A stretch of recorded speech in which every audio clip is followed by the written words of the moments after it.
अम्मा बाद फ़अऊज़ु बिल्लाहि मिनश्शैतानिर्रजीम बिस्मिल्लाहिर्रहमानिर्रहीम यदा यदा हि धर्मस्य ग्लानिर्भवति भारत अभ्युत्थानमधर्मस्य तदात्मानं सृजाम्यहं परित्राणाय साधूनां विनाशाय च दुष्कृतं धर्म संस्थापनार्थाय सम्भवामि युगे युगे।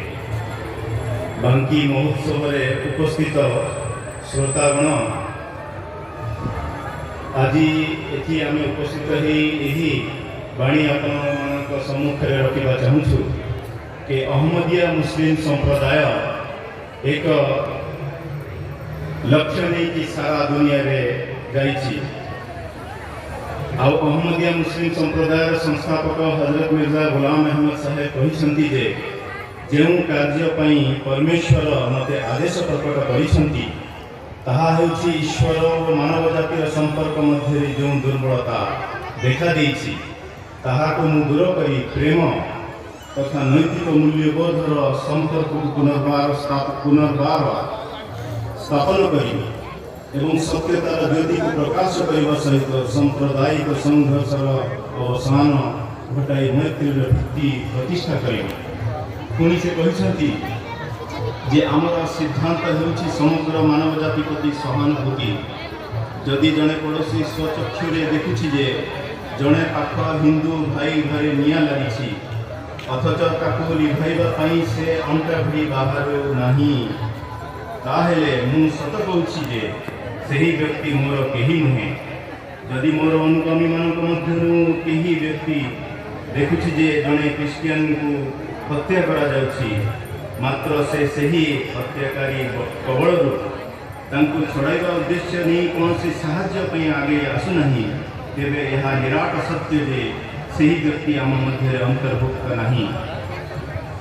इस्लाम धर्म मुसलमान मानक केवल दिव्य अवतार मोहम्मद सल्लल्लाहु अलैहि वसल्लम उपरे विश्वास रखा कहे ना बरं से समस्त अवतार ऋषि मुनि पैगंबर समस्त उपरे विश्वास रखा कहे। जेपरिक आदम नूह Zoroaster Abraham Joseph Shri Krishna Shri Ramchandra एवं कन्फ्यूशियस गौतम बुद्ध समस्त उपरे शांति विराजित हो आदि महापुरुषगण प्रति मध्य विश्वास आने पड़ब। आमे गीतारे पढ़िछु कि तमेव शरणं गच्छ सर्वभावेन भारत तत्प्रसादात् परम शांति स्थानं प्राप्स्यसि शाश्वतम्।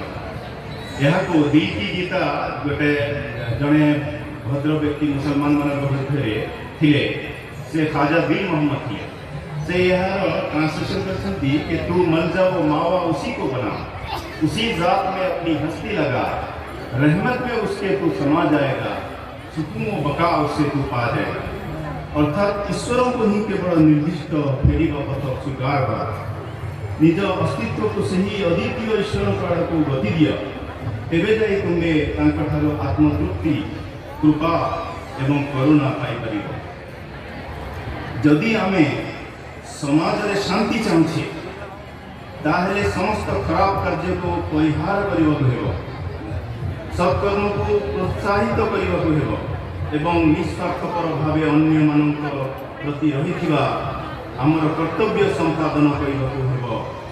बड़पणिया देखाई हेबार जो विष व्यापी ताहार जड़ा समाज को मुक्त करबाक हेबो। विकासोन्मुखी गरीब देश एवं शक्तिशाली राष्ट्र मध्य रही पार्थक्य को लोप करबाक हेबो। जातिगत अस्पृश्यता एवं जातीय स्तर में रही पक्षपात श्रृंखला देश को मुड़ाइबाक पड़ो। ये सब दृष्टि बहु उच्च लक्ष्य नहीं आमको मानविकतार सेवार निरपेक्ष भाव में महत्व कार्य आगे आसवा जो अन्याय और पक्षपातर चिन्ह न आसतु निज स्रष्टा को चिन्हवा। वेदरे अच्छी कि एकम सद्विप्रा बहुधा वदंती अर्थात सही एकमात्र परमात्मा को विद्वान व्यक्ति अनेक नाम स्मरण करते। किए कहे अल्लाह, किए वाहेगुरु, किए परमात्मा परमेश्वर थे, किए नारायण थे, किंतु समस्त सही ईश्वर को प्राप्ति करने चाहते, सही ईश्वर को उपासना करने चाहते, सही ईश्वर का आगे समस्ते निज मस्तिष्क को झुकाइବାକୁ चाहते।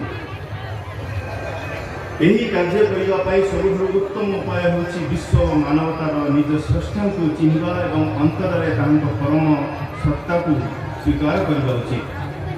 प्रत्येक प्रकार अनुगत्य ईश्वर प्रति अनुरक्ति और गभीर भक्ति द्वारा संयुक्त जदि यह कार्यकारी हुए ताहले समय आसब जिते आम स्वचक्षुरे देखा जे सबु देशर लोक मान द्वारा एक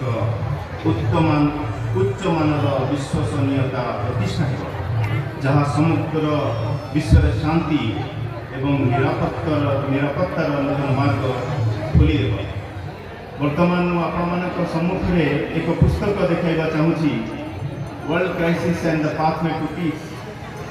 यही पुस्तक अहमदिया संप्रदाय पंचम उत्तराधिकारी हजरत मिर्जा मसरूर अहमद विभिन्न पार्लियामेंट मानक वक्तव्य अच्छी।